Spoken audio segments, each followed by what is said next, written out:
Traumatic iritis. It's a pretty short topic. We're not gonna spend too much time on it. It's a pretty straightforward case.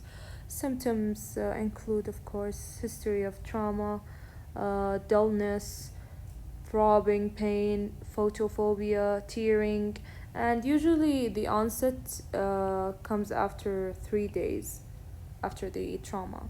Now, for the signs, we can see here in the slit lamp using a high power magnification and focusing on the AC with a small bright tangential beam, WBC cells, and flare.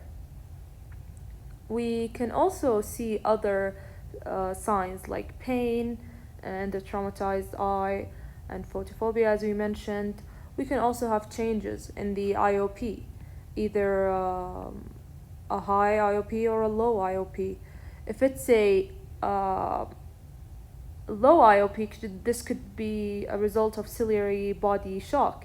If it's a high IOP, this could be due to inflammatory debris or tuberculitis.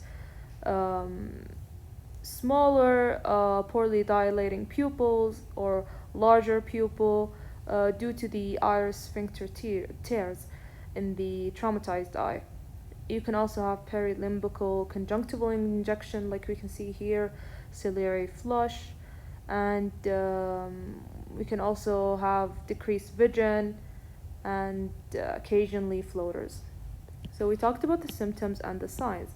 There are different differential diagnoses that we should definitely keep in mind when thinking about traumatic iritis. Of course, first we should think about uveitis.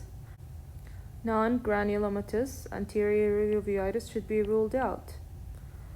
Usually the patient comes with no history of trauma, or if the degree of the trauma itself is not really consistent with the level of inflammation you can see.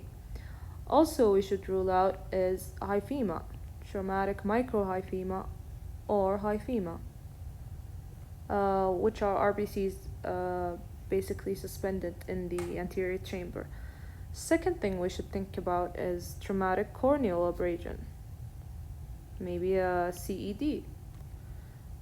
This can accompany an AC reaction. Another thing we should think about is traumatic retinal detachment. That also may produce AC reaction, and you can see pigment in the anterior vitreous.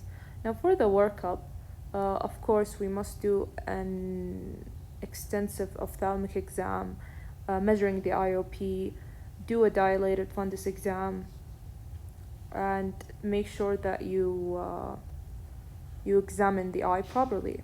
So we talked about differentials, workup. Finally, for the treatment, you should give the patient psychoplegic agent, like you can see here, mydriatics like cyclopentolate, scopolamine.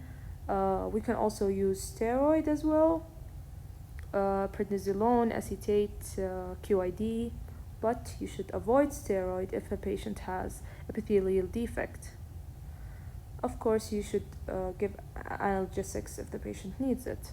Now, for the follow-up, you should follow up with the patient after 5 to 7 days, and once it's resolved, stop the psychoplegic agent, and the steroid should be tapered.